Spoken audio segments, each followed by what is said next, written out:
দেখলেই বোঝা যাচ্ছে সে ডাক্তার না।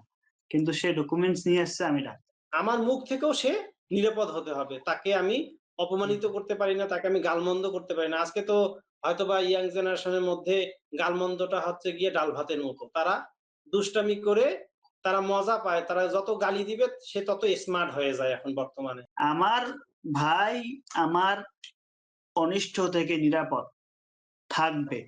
এই একটা থিওরি মানলেই তো সবাই ভালো হয়ে যায়। আসসালামু আলাইকুম ওয়া রাহমাতুল্লাহ। আব্দুল সালাম ভাই কেমন আছেন? আলহামদুলিল্লাহ, আপনি ভালো আছেন? জি, আলহামদুলিল্লাহ ভালো আছি। আমরা আজকে ভালো কিছু বিষয় নিয়ে কথা বলব। ভালো কিভাবে হওয়া যায়? ভালো মানুষ দুনিয়াতে খুব দরকার। আ ভালো মানুষের সংখ্যা দুনিয়া থেকে কমে যাচ্ছে আস্তে, আস্তে। তো ভালো মানুষ কিভাবে হওয়া যায়? কিভাবে আমি ভালো মানুষ হব? অ্যা আসলে ভালো মানুষ কে? ভালো মানুষ কারা? আপনি কি বুঝেন ভালো মানুষ কে? যদিও ভালো বা দুনিয়ার সেরা মানুষ যদি বলা হয়, এটা আ এক কথায় আ মুসলিম হোক, অমুসলিম হোক সবাই বলবে হযরত মুহাম্মদ সাল্লাল্লাহু আলাইহি সাল্লাম। দুনিয়াতে এই পর্যন্ত যে মানুষ পৃথিবীতে আসছে সবচেয়ে সেরা মানুষ কে? সেরা মানব কে? ভালো মানুষ কে? সেটা সবাই স্বীকার করবে হযরত মুহাম্মদ সাল্লাল্লাহু আলাইহি সাল্লাম। এরকম আ এ ওই যে ১০০ মনীষীর অ্যা একটা বই লেখা হইছে। সেখানেও কিন্তু সেরা মানুষের ১ম যে যার নাম দেওয়া হয়েছে সেটা হলো হযরত মুহাম্মদ সাল্লাল্লাহু আলাইহি ওয়াসাল্লাম। ও বইয়ের লেখক কিন্তু মুসলিম না, অমুসলিম। তো সেটাই হোক, আমরা বর্তমানে আসলে আ ভালো মানুষ কে? কিভাবে বুঝবো? কি এটা নিয়ে আমরা ডিটেইলস কথা বলবো। শুরুতে আমরা কিভাবে শুরু করব আব্দুল সালাম ভাই? আপনি যেটা বলতেছিলেন যে দুনিয়াতে মানুষের অভাব নাই। আজকে বিশ্বে বিশ্বে ৮০০ কোটি কোটি মানুষ এবং হুম, বাংলাদেশেও জনসংখ্যার বলা হয় যে জনসংখ্যার সংখ্যাধিক্য চলতেছে। তো হুম, যেখানে হুম, সংখ্যাধিক্য জনসংখ্যায় ভরপুর একটা দেশ এবং পৃথিবী, সেখানে দেখা যাচ্ছে যে যদি আমরা ভালো মানুষ খুঁজতে যাই তাহলে হয়তোবা মানে জনপদের পর জনপদ শেষ হবে, ভালো মানুষ হয়তোবা আমরা পাবো না। তো হুম, এটা একটা দুঃখজনক বিষয় যে ভালো মানুষের আজকে সংকট দেখা দিচ্ছে। এই মানে এটা হচ্ছে গিয়ে ওই যে সাগরের মতো অবস্থা হইছে। যে সাগরে আ এক মাঝি অথবা একজন যিনি নৌকায় আছে, আর সে হারায় মানে পথ হারায় ফেলছে, দিক হারায় ফেলছে। আর সে সাগরের মধ্যে ঘুরতেছে শুধু। আর চারদিকে তার পানি। কিন্তু খাওয়ার পানি সে আর পাচ্ছে না। বাঁচার জন্য যে সে পানি পান করবে, এই পানি সে আর পাচ্ছে না। কিন্তু তার চারদিকেই পানি। অথই পানিতে সে ডুবতেছে। অথবা দেখেন ওই যে সিলেটের যে বন্যা হলো ২ বছর আগে। চারদিকেই পানিতে তারা ভরে আছে। কিন্তু তাদের খাওয়ার পানি নাই। এই যে এই মানে ব্যাপারগুলা যে আমার চারদিকে মানুষ, কিন্তু আমি মানুষ খুঁজে পাচ্ছি না। তো এটা অত্যন্ত দুঃখজনক একটা বিষয় যে আমরা মানুষ, প্রকৃত মানুষ, ভালো মানুষ এটা আমরা পাচ্ছি না। আমরা কিন্তু পূর্বের একটা আলোচনায় বলছিলাম যে মানুষের প্রত্যেকটার একটা ধর্ম থাকে। হুম, ওই ধর্মটা যদি তার মধ্যে ওই ধর্ম বা ওই বৈশিষ্ট্যটা যদি তার মধ্যে থাকে, তাহলেই সেই জিনিসটাকে বলা যাবে যে হ্যাঁ, এই জিনিসটা তার পরিচয়ে ঠিক আছে। যেমন আগুনের ধর্ম হচ্ছে পুড়া। যদি আগুন পোড়ে তাহলেই বলতে হবে আগুনটা ঠিক আছে, ওকে। ছুরিটার যদি ধার থাকে, ছুরিটা যদি কাটার মতো সক্ষমতা থাকে তাইলেই বলতে হবে যে ছুরিটা ওকে, এটাকে ছুরি বলা চলে। তেমনি একটা হুম, মানুষকে যদি মানুষ বলতে হয়, তাহলে তার যে ধর্ম, তার যে গুণাবলী, বৈশিষ্ট্য থাকা দরকার, এগুলো থাকলেই তাকে মানুষ বলতে হবে। আর যদি এই গুণাবলী, এই বৈশিষ্ট্য না থাকে তাহলে তাকে মানুষ বলা যাবে না। তাহলে আমাদের সমাজে এই যে আমরা যে ধরেন মোটা দাগে যদি বলা যায় যে আ ধরেন আমাদের সমাজের ভিতরে যারা আছে তাদেরকে আমরা মোটা দাগে বললাম যে এরা সবাই মানে ভালো, খারাপ না, ভালো। মোটামুটি সবাই ভালো। যা হোক, এদেরকে আপনি মানে একবারে অ্যা সমাজ থেকে আ মানে আউট করে দিতে পারবেন না। বাট আমাদের এই সমাজের মধ্যেও আমরা যতটুকুই ভালো এবং মন্দের মিশ্রণ, সংমিশ্রণেই আমরা মানে আমরা মানুষ। এবং এটা কিন্তু হাদিসেও আছে যে সবচেয়ে মানে ভালো ব্যক্তি হচ্ছে যে, যে ভুল করার পরে ক্ষমা চায় বা ভুলকে স্বীকার করে যে হ্যাঁ আমি একটা ভুল করছি, এই ভুলটা আমার হয়েছে। আল্লাহ তাআলা মানুষকে ভুলের মধ্যে মানে ভুলের উপরেই সৃষ্টি করছে যে ভুল করবে আবার সেটা সে শুধরাই নিবে। এটাই হচ্ছে মানুষের নেচার। এইজন্য এটা বলা যাবে না যে একবারে মানুষ ভুল করলে এটা সে বাতিল হয়ে গেল, ব্যাপারটা এরকম না। তো আমাদের সমাজে যে মানুষগুলা আছে এই মানুষগুলা ভালো এবং খারাপের সংমিশ্রণ আমরা। কিন্তু কিছু মানুষ আছে যারা আপনার মানে তাদের ভিতরে ওই যে মদের মতো অবস্থা হইছে। যে আল্লাহ তাআলা বলতেছে যে মদ এবং জুয়ার মধ্যে কিছু ভালো আছে। কিন্তু এর অধিকাংশটাই খারাপ। যার কারণে এটা হারাম। তা তেমনি আমাদের মানুষের মধ্যেও ভালো-মন্দ থাকবে এটাই স্বাভাবিক। বাট যদি অধিকাংশ খারাপের অংশটা যদি বেশি হয়ে যায়, তাহলে কিন্তু আর তা বলতে হবে যে এর যে মানুষটার যে বৈশিষ্ট্য বা ধর্ম এটা ফুল ফাংশন করতেছে না। সুতরাং ওকে আর মানুষ বলা যাবে না। তাইলে আমাদের সমাজের ভিতরে যেই সমস্ত আমরা আ মানে প্রাণীকে দেখবো যে এদের ভিতরে মানুষের বৈশিষ্ট্য নাই। এরা প্রাণী হতে পারে যেহেতু এদের আত্মা, জীবন আছে, এরা প্রাণী। বাট এদেরকে আমরা মানুষ হিসেবে যদি স্বীকৃতি না দেই, হ্যাঁ? আমরা যদি মানুষ হিসেবে স্বীকৃতি না দেই, এই যে এখন বাংলাদেশে মোটামুটি একটা আন্দোলন চলতেছে, একটা জোয়ার চলতেছে পুনর্জাগরণের বাংলাদেশকে মানে রিবিল্ড করার মানে বাংলাদেশকে গঠন করার যে একটা আন্দোলন চলতেছে, এটা অত্যন্ত পজিটিভ একটা মানে বাংলাদেশের ভাগ্যে এটা ভাগ্যের বিষয়।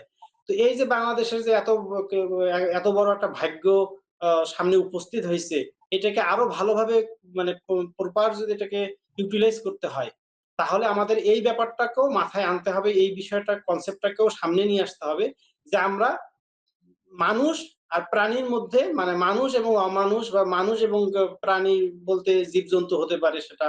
এবং আল্লাহ তাআলা দেখেন আল্লাহ তাআলা কিন্তু কোরআনে বলছে যে বালহুম আদাল যে মানুষকে আমি জীবজন্তু এবং অথবা তার থেকেও অধম হিসেবে তাদেরকে আমি মানে পরিণত করছি।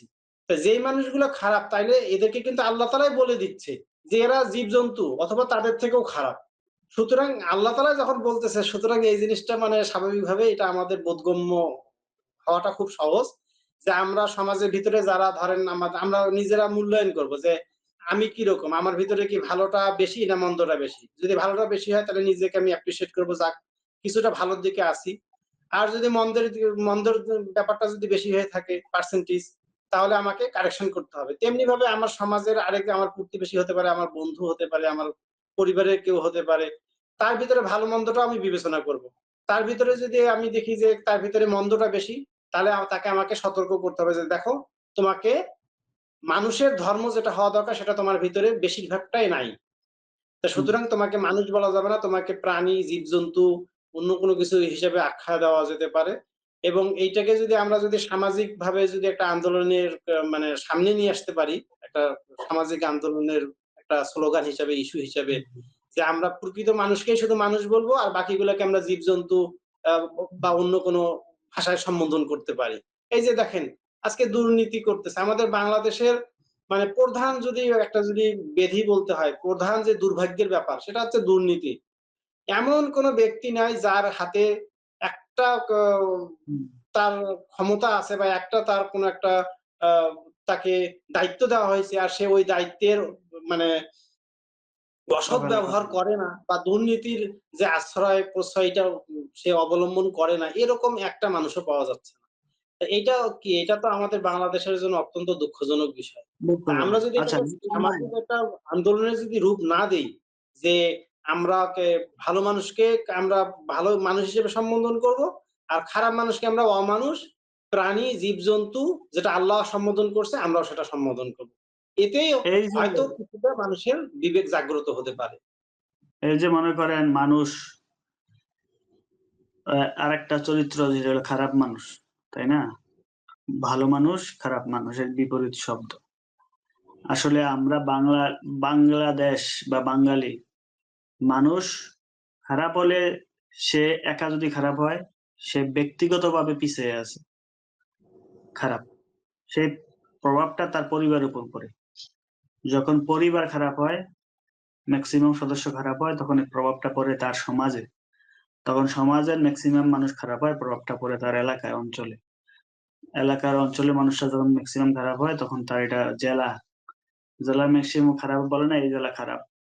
তখন এই খারাপটা গিয়ে পড়ে তার দেশের উপরে। দেশের মানুষ খারাপ, তখন সারা বিশ্বের মানুষ বলে।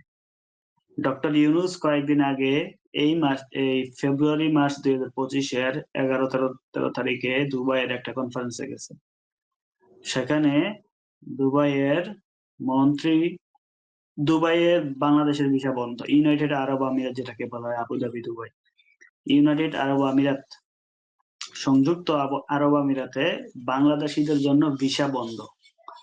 ওয়ার্ক ভিসা বন্ধ বিগত ১২ বছর ধরে একযুগ। সাথে, সাথে এখন ফ্যামিলি ভিসা, ভিজিট ভিসা সব ভিসা বন্ধ। হয়তো ইউনূস এটা আন্দোলনের কারণে বন্ধটা হইছে ভিজিট ভিসা থেকে। কারণ আন্দোলনের সময় যেটা সরকার পতনের আন্দোলনের সময় একটা কারণ এটা আমরা জানি সবাই। সেটা আরব আমিরাতে কিছু ঘটনা ঘটছিল, রোডে আন্দোলন করছিল। এটা ওই দেশের ল অনুযায়ী বেআইনি। সে কারণে ওদেরকে গ্রেপ্তার করা হয়েছিল। পরবর্তীতে ভিসা বন্ধ বাংলাদেশীর জন্য। এখনো পর্যন্ত বন্ধ আছে। কিন্তু ডক্টর ইউনূস যাওয়ার পরে হয়তো তিনি সুপারিশ করতে চাইছে। সে একটা আন্তর্জাতিক ব্যক্তিত্ব। কিন্তু ওই দেশের মানুষ বলতেছে, ওই দেশের মন্ত্রী ডক্টর ইউনূসকে বলতেছে, ডক্টর ইউনূস বাংলাদেশে আসার পরে এটা সাংবাদিকদের সামনে বলতেছে যে, "আপনাদের দেশের মানুষের কোন ডকুমেন্টই আমরা বিশ্বাস করি না। তারা এত ভুয়া, ভুয়া তথ্য দেয়।" এটা অত্যন্ত লজ্জার একজন বিষয় যে আমরা ডাক্তার জাতিগতভাবেই আমাদেরকে বয়কট হ্যাঁ, করতেছে মানুষ।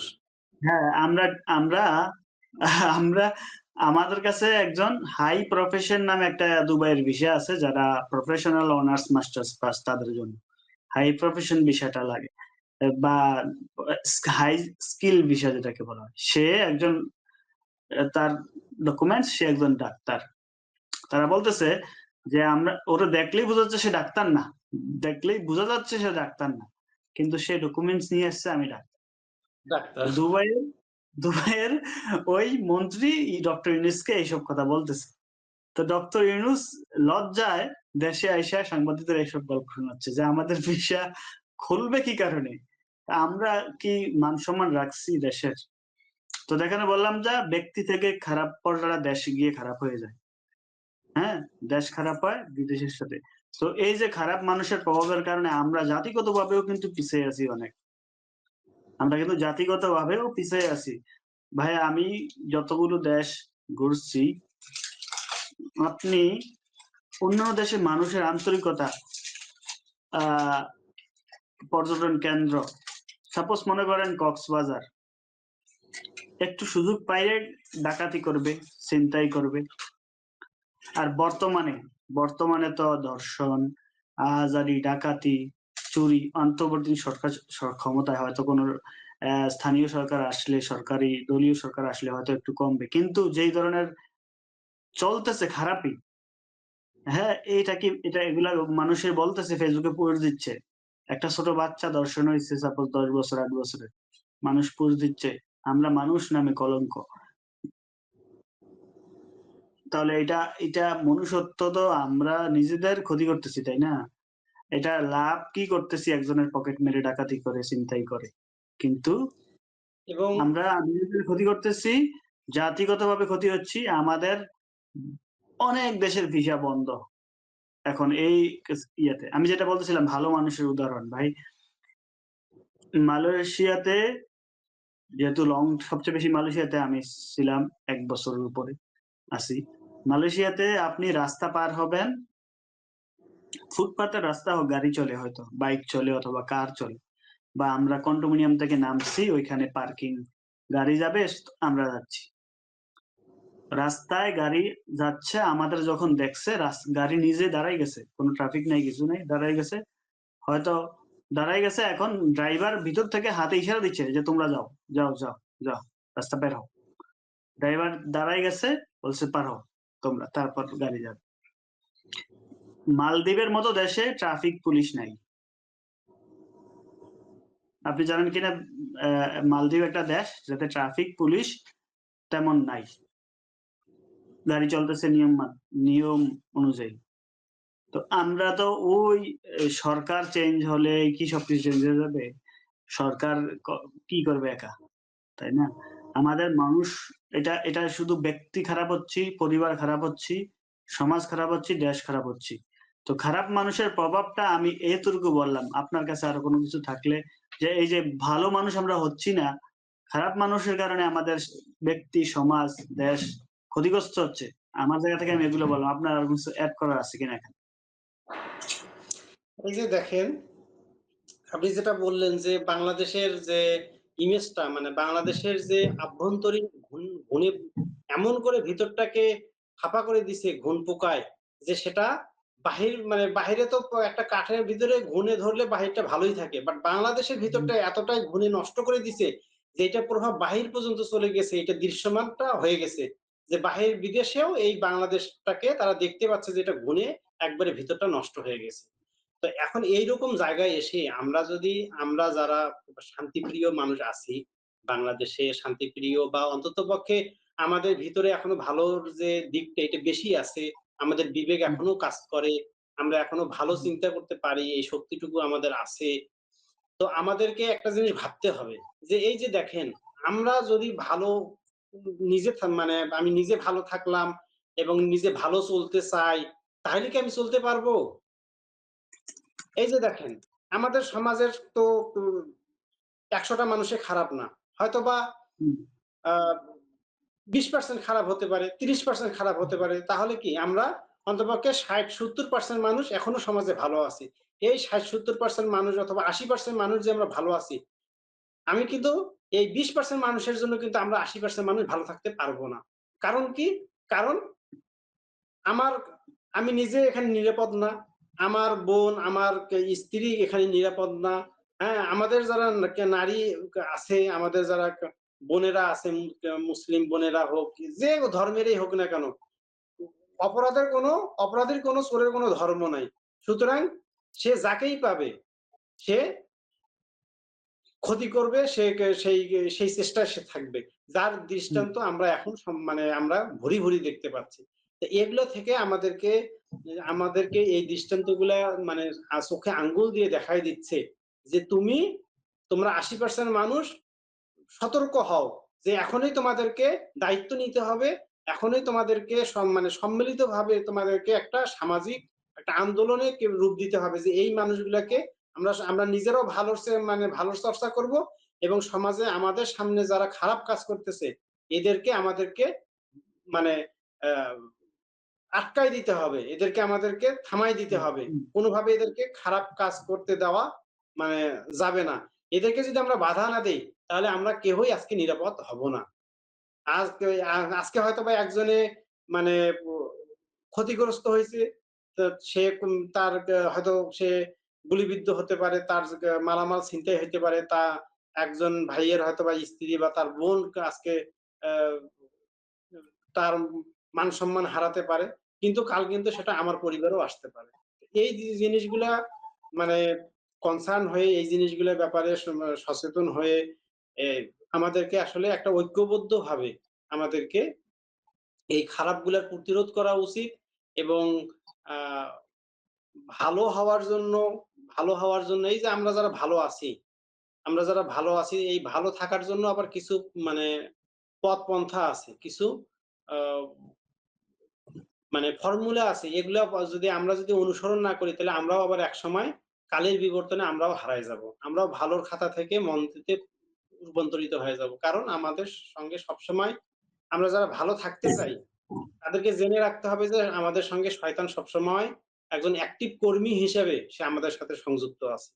যে আমাকে যতক্ষণ না পর্যন্ত তার বন্ধুতে রূপান্তর করতে পারতেছে, তার পথের একজন পথযাত্রী বানাতে পারতেছে, ততক্ষণ পর্যন্ত ওই শয়তানটার নিস্তার নাই। সুতরাং হুম, হুম, আমাদেরকে ভালো যদি থাকতে হয়, তাহলে আমাদেরকে ১ম এ যে কাজটা করতে হবে সেটা হচ্ছে যে আমাকে মানে আ প্রথমত তো হচ্ছে যে আমাকে সিদ্ধান্ত নিতে হবে যে আমি ভালো চলতে চাই, ভালো থাকতে চাই, আমাকে ভালো মানুষ হতে হবে। ১ম এই সিদ্ধান্ত অবশ্যই আমাকে নিতে হবে। যেটা হচ্ছে যে এই যে ইন্নামাল আমালু বিন্নিয়াত, যে নিয়ত হচ্ছে সবকিছু। তো ব্যাপারটা ইসলামে যেমন নিয়ত সবকিছু, একটা হাদিস আছে। এটা আসলে ওই হাদিস যেমন আছে তেমনি আবার আপনি আ যে কেউ এটাকে আমরা যদি একটু চিন্তা করি তো বুঝতে পারবো। যে আসলে আমাকে কোন একটা কাজ যদি আমি করতে চাই আগে আমাকে সিদ্ধান্ত নিতে হবে যে আমাকে এই আমি এই কাজটা করতে চাই। তো সুতরাং আমাকে ভালো যদি আমাকে থাকতে হয়, এটা আমাকে প্রথমত সিদ্ধান্ত নিতে হবে। দেন আমাকে জ্ঞান চর্চা করতে হবে।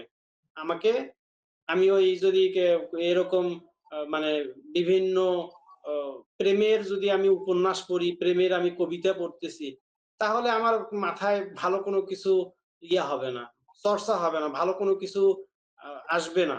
আমাকে ভালো, ভালো বই পড়তে হবে। প্রেমের বই পড়ে কখনো ভালোর চর্চা করা যায় না। প্রেম নিজেই একটা অপরাধ।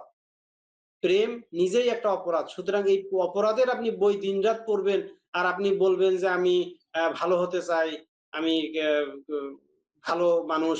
এটা হবে না কখনো। তো সুতরাং আপনাকে ভালো বই পড়তে হবে। যে বই পড়লে আপনার আত্মার যে খোরাক, আপনি একজন ভালো মানুষ হওয়ার যে আপনি শক্তি যেটা স্পৃহা যেন আপনি পান, এই ধরনের বই পড়তে হবে। এখানে প্রথমতই আপনাকে আপনি মুসলিম হলে অবশ্যই আপনাকে কোরআন এবং হাদিস পড়তে হবে। কোরআনের আপনি যদি ভালো কোরআন পড়তে পারেন, আপনি ১ পৃষ্ঠা আপনি পড়েন, অর্থ সহ পড়েন। আপনি কম কোরআন পড়তে পারেন, আপনি ২ আয়াত, ৫ আয়াত, অর্ধেক পৃষ্ঠা যতটুকু পারেন আপনাকে কোরআন পড়তে হবে এবং অর্থ বুঝতে হবে। এইটার ভিতরে আল্লাহ তাআলা এমন একটা শক্তি দিয়ে রাখছে, মুজিজা দিয়ে রাখছে যে এটা কাফেররা অনুভব করে কাফেররা বলতো যে, "এই তোমরা কেউ কোরআন শুনতে যাইও না। আল্লাহ রাসূল কোরআন পড়লে বা এরকম হুম, কোরআন পড়া হলে তোমরা ওখানে যাবা না।" কারণ ওরা দেখছে যে যেই কোরআন শুনতে যায় সেই মুসলিম হয়ে যায়। তো কোরআনের হুম, ব্যাপারে ভিতরে এরকম একটা শক্তি আছে। এটা আমরা উম বুঝতে পারি আর না পারি এটা আল্লাহ তাআলা দেওয়া শক্তি। সুতরাং এটা আমাদেরকে মেনে নিতে হবে। মেনে নিয়েই কোরআনটা আমাদেরকে পড়তে হবে। হাদিসটা আমাদেরকে শিখতে হবে, পড়তে হবে। দেন আমাদেরকে যেটা করতে হবে, ভালো বন্ধু বাছাই করতে হবে। ভালো বন্ধু ছাড়া আপনি কোনোভাবে আপনি ভালো থাকতেও পারবে না, আর ভালো হবেনও না। আপনি যদি ভালো মানুষ হয়ে থাকেন, আপনি ভালো আর থাকতে পারবেন না। আপনার যদি ভালো বন্ধু না থাকে, আপনার চারপাশে আপনার শুধু খারাপ মানুষ আর আপনার বন্ধুও খারাপ। কারণ আমাদের চারপাশে তো ও ভালোর চর্চাটা কমই হয়। তো সুতরাং এখানে যেখানে আমি একটু সামাজিকভাবে আমি ভালোর চর্চা পাচ্ছি না, সেখানে আবার আমার বন্ধুও ঐরকম ভালো না, ভালো মানুষ না, ভালো চিন্তা করে না, ভালো কাজ করে না। তাইলে এই ধরনের বন্ধু নিয়ে আমি কোনোভাবেই আমি এই প্রতিকূল সমাজে ভালো আমি ভালো মানুষ হলেও আমি ভালো থাকতে পারবো না। আর আমি যদি ভালো হতে চাই তাহলে আমাকে অবশ্যই একজন ভালো বন্ধু লাগবে। তাহলেই আমি ভালো খারাপ থেকেও ভালো হতে পারবো। আর ভালো হলেও তো আমি ভালো থাকতে পারবো ইনশাআল্লাহ। এইজন্য আমাদেরকে ১ম এ ভালো একজন বন্ধু লাগবে। এছাড়া কোনো বিকল্প নাই। এটা যদি আমরা যদি এই জাহান্নামীদের যদি আলোচনা আমরা যদি দেখি তাহলে এখানে আমরা খুব ভালোভাবে বুঝতে পারবো যে ভালো বন্ধুর গুরুত্বটা কতটা। জাহান্নামীরা বলতে মানে জাহান্নামীরা বলতেছে যে ইয়া লাইতা লাইতানি লাম আত্তাখিজ ফুলানান খলিলা যে, যে হায় আফসোস যদি আমরা অমুককে যদি বন্ধু হিসেবে গ্রহণ না করতাম। হ্যাঁ? আর ওই বন্ধুটা কি করছিল? ওই বন্ধুটা এ এই তার বন্ধুকে এ যখন সে ভালো কিছু সে উপলব্ধি করতে পারছে, ভালো সে বুঝতে পারছে যে এটা আমার করা উচিত, এটা আমার করা ঠিক হবে। আমাকে ধর্মের পথে, ইসলামের পথে আমাকে চলতে হবে। এটা যখন সে বুঝতে পারছে অথবা আমাকে ভালো পথে চলতে হবে, এটা যখন সে বুঝতে পারছে, এই বুঝতে পারার পরও ওই খারাপ বন্ধুটা তাকে টেনে নিয়ে খারাপের রাস্তায় চলে গেছে।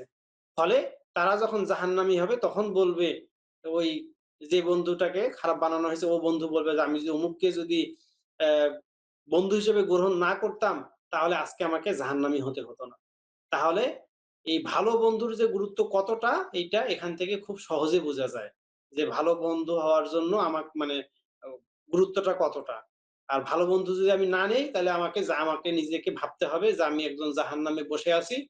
আর আমি তখন ভাবতেছি যে হায় আমি যদি ওই বন্ধুকে যদি আ বন্ধু হিসেবে গ্রহণ না করতাম তাহলে তো আজকে আমাকে জাহান্নামে আসতে হতো না। এটা আমাদেরকে চোখ বন্ধ করে একটু ভাবতে হবে যে আমি ওকে কেন বন্ধু হিসেবে নিলাম? বন্ধু হিসেবে নেওয়ার কারণেই তো আজকে আমি জাহান্নামে এখানে বসে আছি। এইজন্য হুম, আমাদেরকে বন্ধু বাছাইয়ের ক্ষেত্রে খুব সচেতন হতে হবে।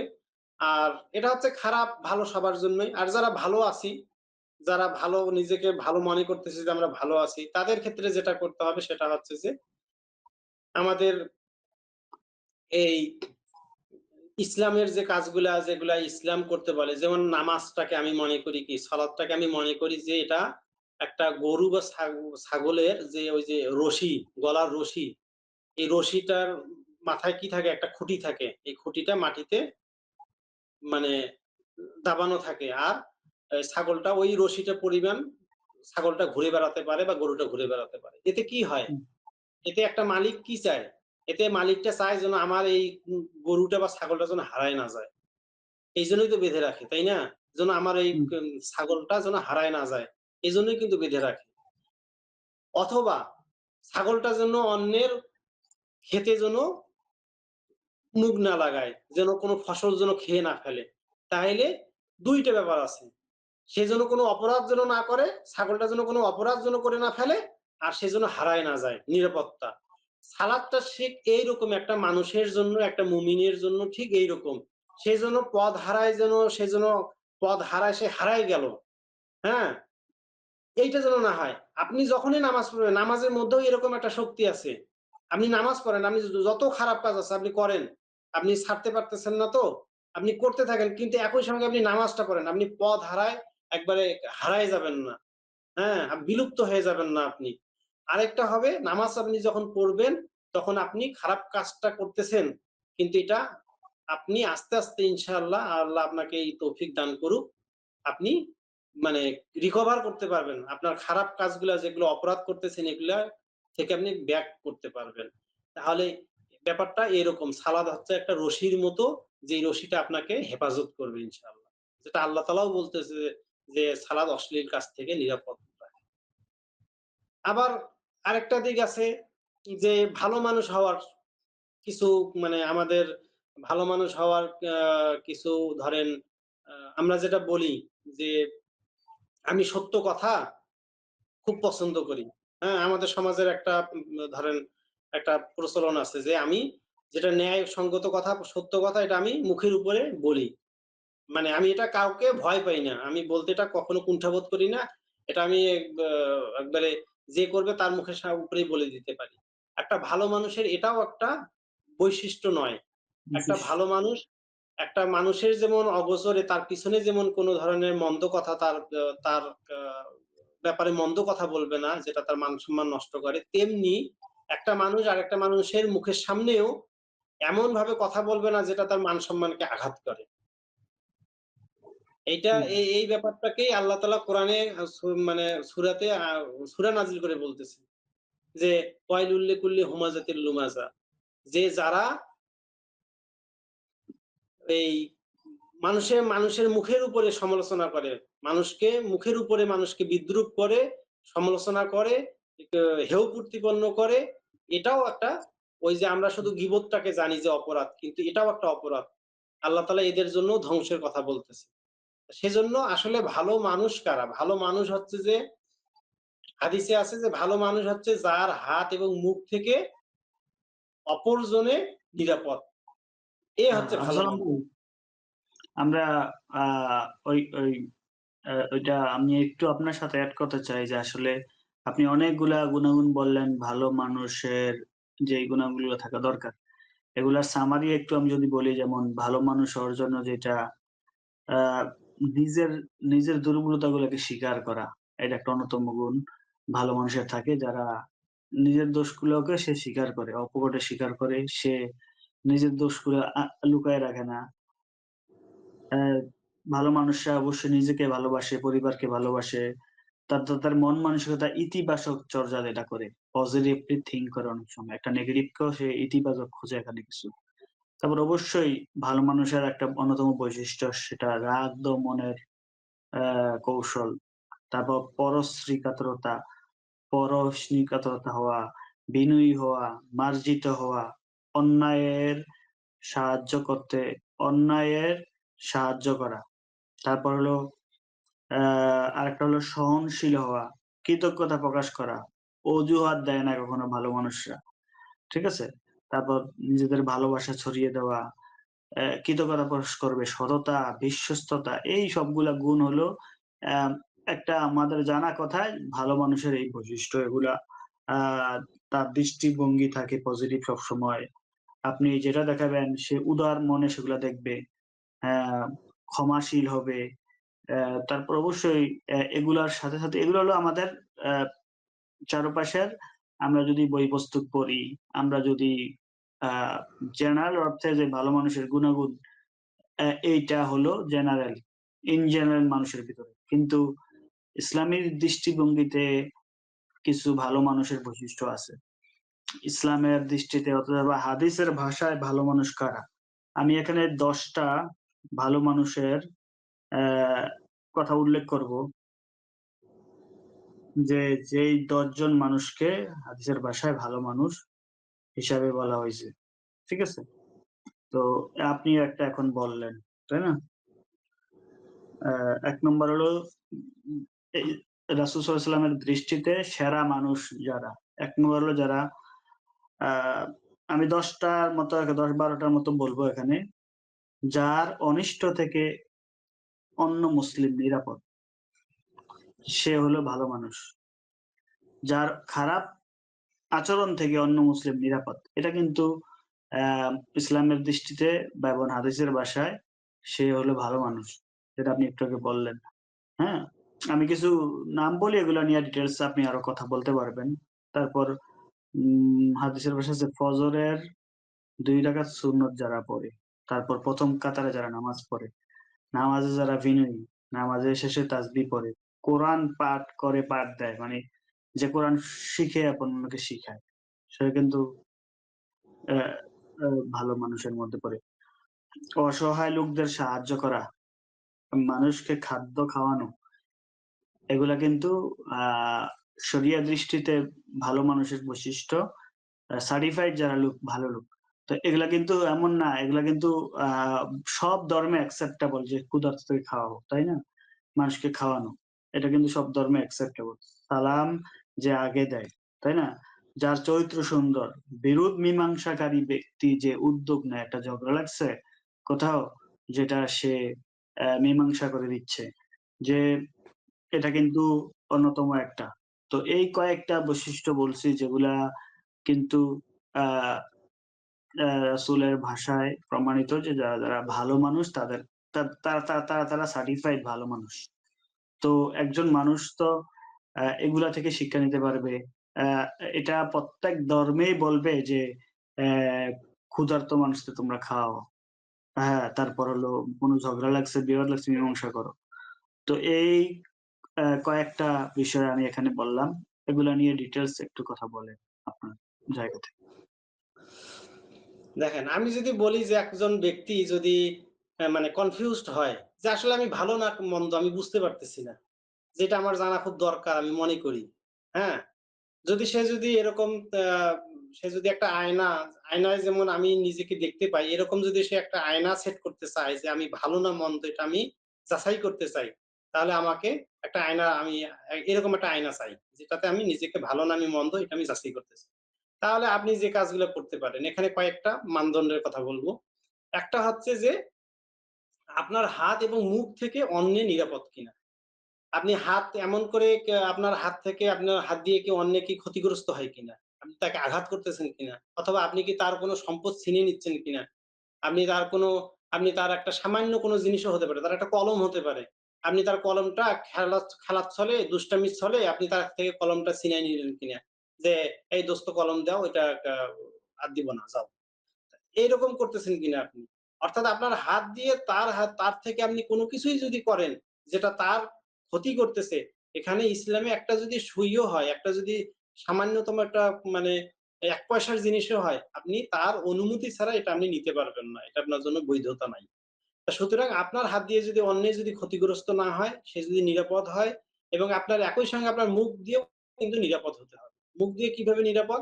সেটা হচ্ছে যে আপনি যেমন তার গীবত বা সমালোচনা করবেন না। এখন তো আমাদের ধরেন সমালোচনার একটা মানে মোক্ষম সময় চলতেছে।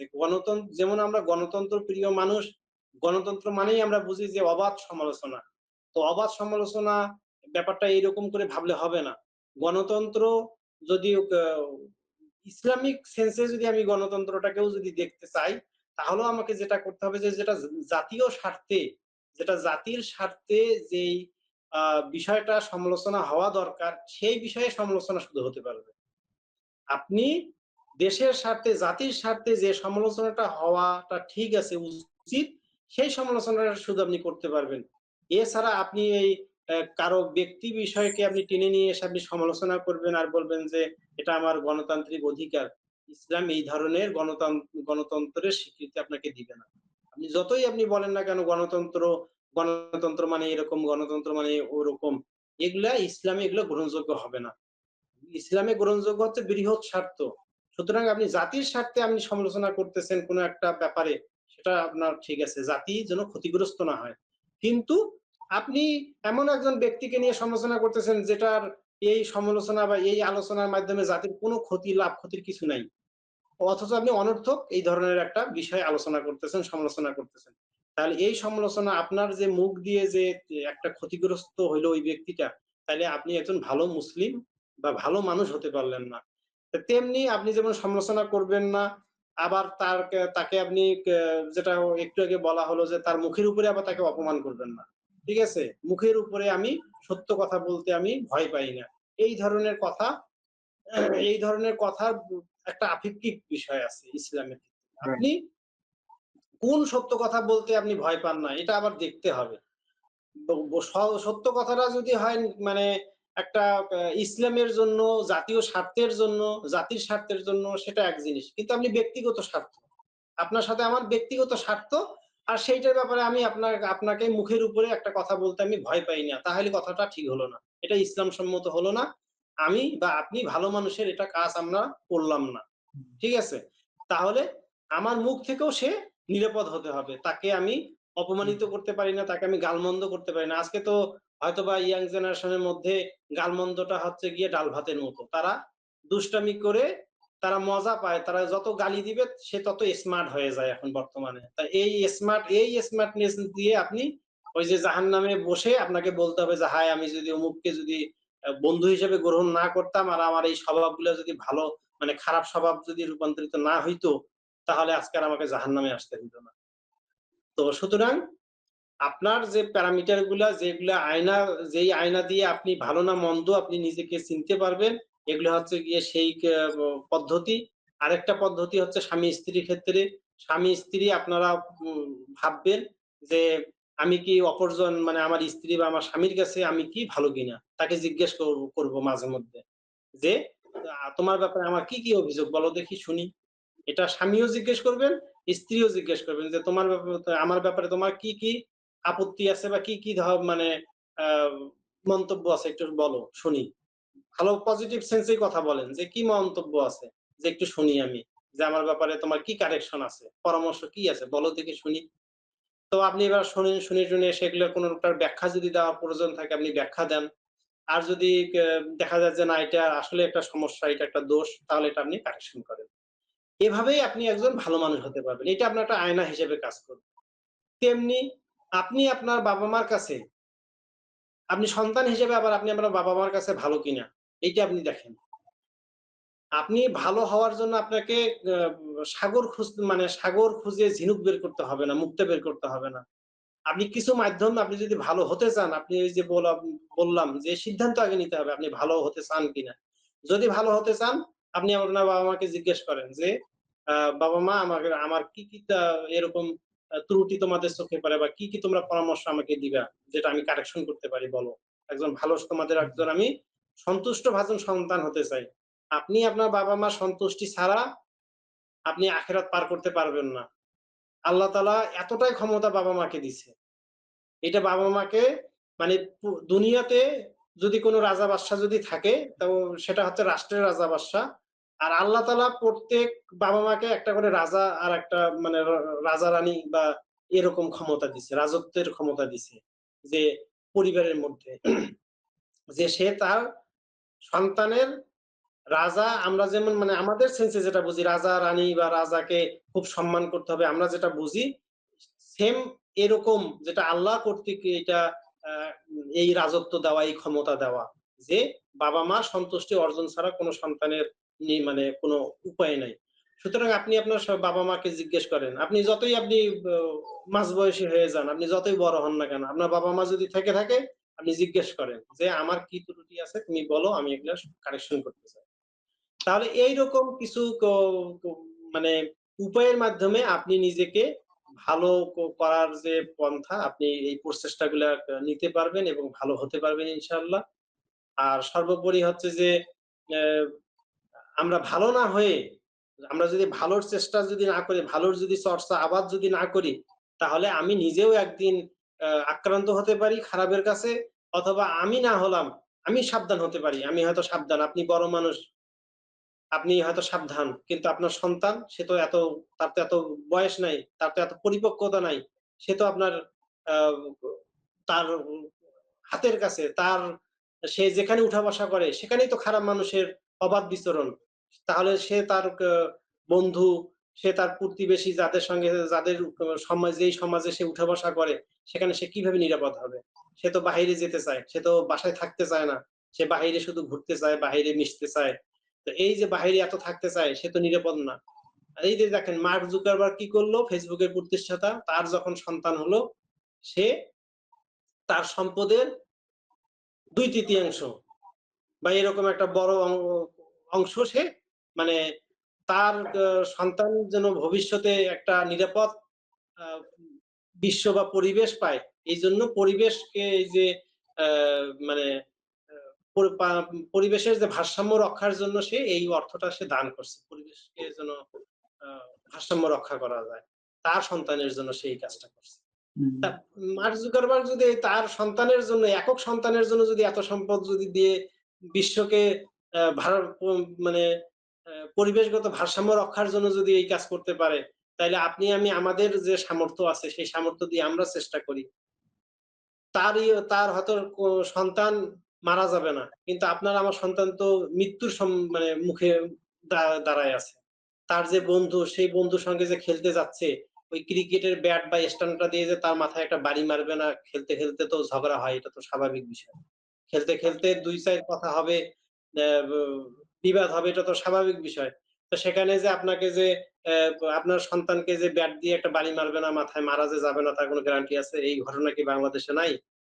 এই ঘটনাও বাংলাদেশে আছে। আছে, সুতরাং আছে। অহরহ, অহরহ। এটা কেউই নিরাপদ হব না। এইজন্য আমাদেরকে এই দায় থেকে, আমার সন্তানের দায় থেকে, আমার নিজের দায় থেকে, এই যে যা আমরা Facebook এ, ইন্টারনেটে দেখতেছি, যে দেখেন একটুখানি সুযোগ যদি পাওয়া যায়, তাহলে মানুষ কতটা খারাপ হতে পারে। একটুখানি সুযোগ পাইছে। একটা বেকায়দায় পড়ে হয়তোবা এই সুযোগটা পাইছে। যে এখন সরকার কঠোর হইতে পারতেছে না, তাদের কোনো আছে সমস্যা, জটিলতা। তো এই যে এতটুকু দুর্বলতার জন্যই দেখেন কত অপরাধ। যে আজকে আমরা আমাদের ঘর থেকে বের হইতে গেলেই আমাদেরকে ভাবতে হচ্ছে যে আমি কি নিরাপদে ঘরে ফিরতে পারবো কিনা? এই যে এখনই যদি এরকম একটা সংকট তৈরি হয়ে যায়, তাহলে অ্যা এখানে তো তেমন কিছুই হয়নি। তাতেই এই সংকট। তাহলে অবস্থা যদি আরো বেগতিক হয়ে যায়, আজ থেকে আরো ৫ বছর পর, ১০ বছর পরে যদি আরো অবস্থা যদি বেগতিক হয়, তখন কি অবস্থা হবে? এইজন্য নিজেদের বাঁচার স্বার্থেই, নিজের সন্তানের ভবিষ্যতের নিরাপত্তার স্বার্থেই আমাদেরকে আসলে একটু আগায় আসা উচিত। এর কোনো বিকল্প নেই। খুব সুন্দর কথা বলেন আব্দুল সালাম ভাই। আসলে এই যে মার্ক জুকারবার্গ যেভাবে উদ্যোগ নিয়েছে ছেলেকে একটা নিরাপদ পৃথিবীতে বড় করার জন্য। তো আসলে আমরা বাঙালিরা মনে করি ভাই সরকারকে ফাঁকি দিয়ে একটা কিছু করে করতে পারলেই হইলো, আমি তো কিছু কামাই করে ফেললাম। কিন্তু যে আমি যে আমার ছেলের খারাপ করতেছি, আমি যে আমার পরিবারের খারাপ করতেছি, আমি যে আমার দেশের খারাপ করতেছি, যে দেশে আমি বাস করব, খারাপটা পড়তেছে সারা বিশ্বের উপরে বাংলাদেশের প্রভাব। সেটা কার কারণে? সরকারের কারণে? আমার তো মনে হয় সরকারের চেয়ে বেশি আমাদের মানুষের। ওই যে সরকারের একটু অজুহাত দিয়ে সরকার নাই, ভালো সরকার নাই, ফাঁকি দিয়ে ডাকাতি করতেছি, ফাঁকি দিয়ে চুরি করতেছি, ফাঁকি দিয়ে ধর্ষণ করতেছি, ফাঁকি দিয়ে দুর্নীতি করতেছি। এইটা ক্ষতিটা হচ্ছে আমাদের সমাজের, আমার নিজের সন্তানের। তো আমাদের কিন্তু ভালো হইতে পয়সা লাগে না ভাই, একটা কথা আছে না? ভালো হইতে কিন্তু পয়সা লাগে না। বাংলাদেশের চেয়ে শত গুণে আমার মতে পয়সা লাগে। অনেক খারাপ হইতে গেলে বিড়ি বাংলাদেশে সিগারেট ভাই খাওয়া লাগবে, পয়সা লাগবে। মাল দেবে ভাই বিশ্ববিদ্যালয়ও নাই। তাহলে ভালো হইতে কি শিক্ষা লাগে? নেপাল কি বাংলাদেশের চেয়ে উন্নত?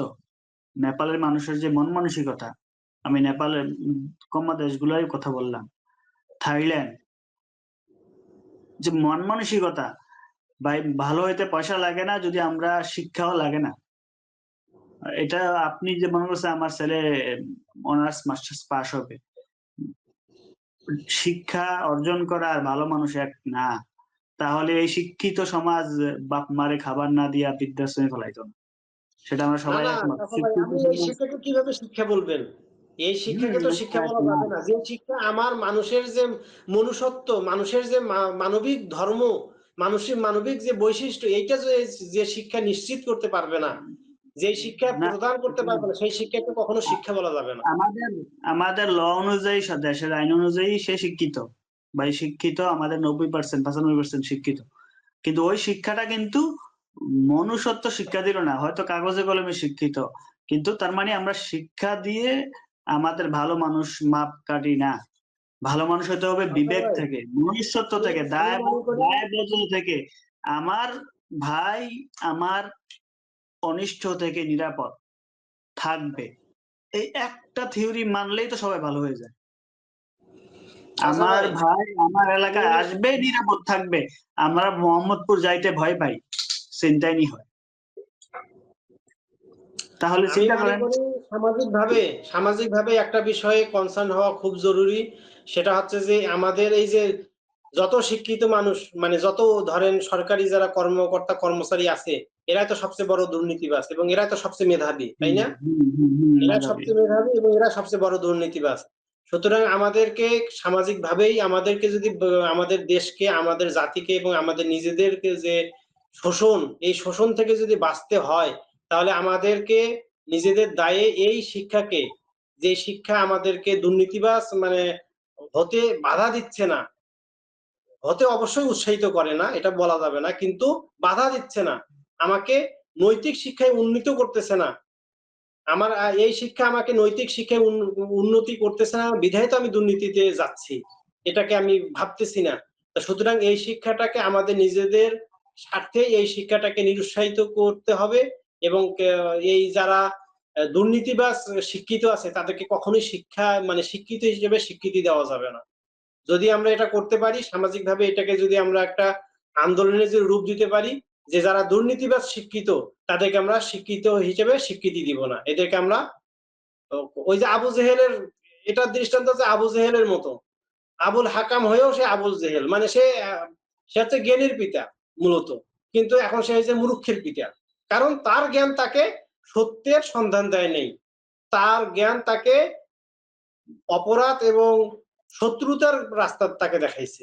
সুতরাং যেই হুম, পথ, যেই জ্ঞান আমাকে ভালোর পথ দেখাবে না, দুর্নীতি, অপরাধ, আহ, এই পথ দেখাবে, অসৎ রাস্তা দেখাবে, আমি একজন অপরাধ মানে অসৎ মানুষের পরিণত হব, এই লোকগুলাকে কোনোভাবেই শিক্ষা মানে শিক্ষিত হিসেবে স্বীকৃতি দেওয়া যাবে না, সম্মান দেওয়া যাবে না, এটা আমাদের করা খুবই জরুরি। এটা আমাদের নিজ থেকে পরিবর্তনটা হইতে হবে। আমাদের কিছু শিক্ষা, যে শিক্ষাগুলা মানুষকে মনুষ্যত্ব শিখায়, ভালো মানুষে রূপান্তর করবে, যে শিক্ষা আমাদের পিতামাতাকে শ্রদ্ধা করতে শিখাবে, আমার প্রতিবেশীকে আমার কাছে নিরাপদ রাখবে, সেই শিক্ষা আমাদের ছেলে সন্তানকে আমার দিতে হবে। যদি দরকার হয় কারিকুলাম পরিবর্তন করা, কারিকুলামের সাথে এরকম শিক্ষা এড করা, যে শিক্ষা পাশাপাশি চলিত শিক্ষার পাশাপাশি এমন কিছু জিনিস এড করা, যে শিক্ষা এটা কিন্তু প্রত্যেক মানুষের শিখা উচিত। মনুষ্যত্ব কিন্তু শুধু মানুষ ভালো মানুষ কিন্তু যে মুসলমানরাই শুধু ভালো মানুষ হবে এমন না। আহ, অমুসলিম, খ্রিস্টান, বৌদ্ধ, হিন্দু, যেহেতু আমরা একটা সব ধর্মের মানুষ বাংলাদেশে বসবাস করি, একটা দেশে বসবাস করি বা একটা পৃথিবীতে বসবাস করি, যেমন অন্যান্য মানুষ তারা কিন্তু আহ, অন্যান্য মুসলিম দেশগুলা এরা ভালো মানুষ হওয়ার কারণে এরা কিন্তু অনেক আগাই যাচ্ছে পৃথিবীতে, কিন্তু আমরা পিছিয়ে যাচ্ছি শুধু কারণ আমরা বাংলাদেশ পিছিয়ে যাচ্ছি। শুধু দেশ না, মানুষ, বিবেক, সমাজ সব ভালো হবে শুধু মানুষ, শুধু যদি আমরা ভালো হই। আমি ভালো হই, আমার পরিবার ভালো হবে। আমার পরিবার ভালো হইলে, আমি এটা উল্টা করে এখন বলতেছি, দেশ সমাজ ভালো হবে, সমাজ ভালো হইলে গ্রাম ভালো হবে, থানা ভালো হবে, জেলা ভালো হবে, বিভাগ ভালো হবে, তারপর আমার পুরো দেশ ভালো হবে। আমার পুরো দেশ সারা পৃথিবীর বুকে একটা মডেল ভালো দেশ, ভালো মানুষের দেশ হবে। আমরা ধিক্কার শুনতে হয়, বাঙালি, বাংলাদেশি বলল যে হোয়ার আর ইউ ফ্রম কাম, যদি যেভাবে বলি আমরা যে তুমি কোথা থেকে আসছো, তোমার বাড়ি কই, যদি আমরা বিদেশিতে বলি Bangladesh, I am from Bangladesh, এটা বললে ভাই একটু অন্যরকম দৃষ্টিতে তাকায়, নাম করা। সন্দেহের মালয়েশিয়াতে দৃষ্টিতে নাকি? বাংলাদেশ সন্দেহের বললে ভাই দৃষ্টিতে। অন্য দৃষ্টিতে তাকায় ভাই। এটা অন্য দৃষ্টিতে তাকায়, সব দেশে হয় না। অন্য দৃষ্টিতে তাকায় মেক্সিমাম দেশে। মেক্সিমাম কি ওই নাম করা। যদি বলা হয় খারাপ কারা, এই মালয়েশিয়াতে খারাপ কারা বলে তখন বাংলাদেশ, শ্রীলঙ্কা, ইন্ডিয়া। ওই বাংলাদেশের নামে আগে নেয়। বুঝতে পারছেন? তো এইটা আমরা বাংলাদেশীরা আমাদের পৃথিবীর আমাদের দেশের ভিতরে আমরা যেমনটা খারাপ বা এর চেয়ে 1000 গুণে ভালো, কিন্তু ভালো ব্যবহার করি আমরা বিদেশে। বিদেশে গেলে 100% আইন মানার চেষ্টা করি। বিদেশে গেলে ট্রাফিক আইন মেনে চলি। তাও আমরা খারাপ হইতে বা ভালো হইতে পারতেছি না, তাও দুর্নাম হয়। ওই যে কাগজপাতি ভুয়া, এই সেই ভুয়া অনেক। কত যে দুর্নীতি আমরা বিদেশেও চালু করে দিছি। তো সেটা একমাত্র আমাদের মনুষ্যত্ব বিবেক, ভালো শিক্ষা, যে শিক্ষা আমরা নিতে পারি যুগশ্রেষ্ঠ মনীষী থেকে। মাইকেল হার্টস যেমন তার 100 শ্রেষ্ঠ পৃথিবী মানুষ থেকে হযরত মুহাম্মদ সাল্লাল্লাহু আলাইহি ওয়াসাল্লামকে 1 নম্বর রাখছে। আমরা রাসূলের আদর্শ থেকে আদর্শবান হইতে পারি। ইসলামের গুণাবলী, ইসলাম থেকে নৈতিক শিক্ষা, ইসলাম থেকে আদর্শিক শিক্ষা নিয়ে পৃথিবীর সমস্ত অন্যান্য বিধর্মী মানুষরাও কি হচ্ছে? ভালো মানুষে রূপান্তরিত হচ্ছে। তারা তার সমাজ, দেশ পরিবর্তন করতেছে। আর আমরা মুসলিম হয়েও আমরা আমাদের নবী হযরত মুহাম্মদ সাল্লাল্লাহু আলাইহি ওয়াসাল্লামের আদর্শকে আদর্শবান হতে পারতেছি না। তার চরিত্রকে ধারণ করে আমরা আজকেও ভালো মানুষ হতে পারতেছি না। তো আমরা চাই যে আমরা ভালো মানুষ হই, নিজের পরিবার ভালো হবে, সমাজ ভালো হবে, দেশ ভালো হবে। বাংলাদেশ সারা বিশ্বে মাথা উঁচু করে দাঁড়াবে। আব্দুল সালাম ভাই, আজকে শেষ করার আগে কি বলবেন? এখন রমজান মাস আসতেছে। সুতরাং এখন একটা সবচেয়ে বড় একটা মোক্ষম সময়। ভালোর চর্চা করা, ভালো হওয়ার চেষ্টা করা। তো এই সময়টাকে, এই সুযোগটাকে কাজে লাগানো দরকার। আল্লাহর কাছে তৌফিক চাওয়া দরকার। আল্লাহ তাআলা আমাদেরকে যেন সবাইকে ভালোর রাস্তায় চালিত করে, ভালো হওয়ার তৌফিক দান করে, এই দোয়া করি। এবং আপনারা যারা দর্শক আছেন, আপনাদের যে ভালো হওয়ার মানে যে তাড়না কিরকম কাজ করে? আপনারা কতটুকু ভালো হতে চান? ভালো কিভাবে হতে চান? বা ভালো হওয়ার যে একটা পরিতৃপ্তি আছে, একটা শান্তি আছে, হ্যাঁ? এই ধরনের মতামত দিবেন, অথবা আপনার ভিতরে যদি কোন ধরনের আ অপরাধবোধ কাজ করে যে এই অপরাধবোধ থেকে আমি বের হয়ে আসতে চাই, কি করতে পারি? সেগুলো আপনাদের মতামত জানাবেন। ইনশাআল্লাহ আমরা এগুলো নিয়ে আলোচনা করব। ধন্যবাদ আব্দুল সালাম ভাইকে। আশা করি আমাদের এই ক্ষুদ্র প্রয়াস আপনাদেরকে মনে একটু হলেও ত্বরান্বিত করবে। নিজেকে পরিবর্তন করুন, দেশকে পরিবর্তন করুন, নিজেরা ভালো মানুষ হন। আমরা সবাই আসুন একসাথে একটি সুন্দর মানবিক মনুষ্যত্ববোধ, ভালো মানুষ সমাজ তৈরি করি, যেটা আমাদের জন্য ভালো। আমাদের উত্তরসূরিদের জন্য ভালো, যেটা আমাদেরকে পাশে না খাওয়িয়ে কেউকে মরতে দিবে না। অ্যা ধনী গরিবের মধ্যে বৈষম্য দূর করবে। আমার থেকে আমার প্রতিবেশী নিরাপদ থাকবে, তাহলেই আমার থেকে আমার দেশ নিরাপদ থাকবে। দুর্নীতি দূর হবে, সমাজে শান্তি ফিরে আসবে এবং পৃথিবীর বুকে বাংলাদেশ হবে একটি আদর্শিক বাংলাদেশ। সেই প্রত্যাশায় আমরা আজকের আলোচনা এখানে শেষ করতেছি। দেখা হবে পরবর্তীতে অন্য কোনো টপিকে, অন্য কোনো বিষয়ে। আমাদের সাথে আপনাদের আ এই দিক নির্দেশনা এবং পরামর্শ যদি থাকে আমাদের কমেন্ট বক্সে জানাবেন বা আমাদেরকে ইনবক্স করবেন। আর এই আশাবাদ ব্যক্ত রেখেই আজকে আমরা এখানেই আলোচনা শেষ করতেছি। ভালো থাকবেন। আল্লাহ হাফেজ। আসসালামু আলাইকুম।